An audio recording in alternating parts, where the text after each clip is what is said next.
হাসরের ময়দানে কত কাতার মানুষ হবে গো।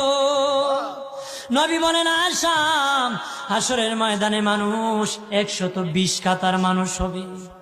কয় কাতার?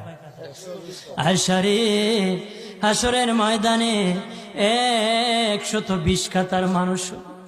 আয়েশা সিদ্দিকা বলেন ইয়া রাসূলুল্লাহ, ইয়া রাসূলুল্লাহ, আমি জানতে চাই আপনার রাসূলুল্লাহর উম্মত কত কাতার হবে? নবী বলেন আয়েশা, আমি রাসূলুল্লাহর উম্মত একাই 80 কাতার হবে। আয়েশা বললেন ইয়া রাসূলুল্লাহ, দিনের নবীজি 80 কাতার দিয়ে আপনার উম্মত হবে, আপনার উম্মতকে কেমনে আপনি চিনবেন? নবী বলেন আয়েশা রে, আমার উম্মতকে 3টা পরিচয় আমি চিনব।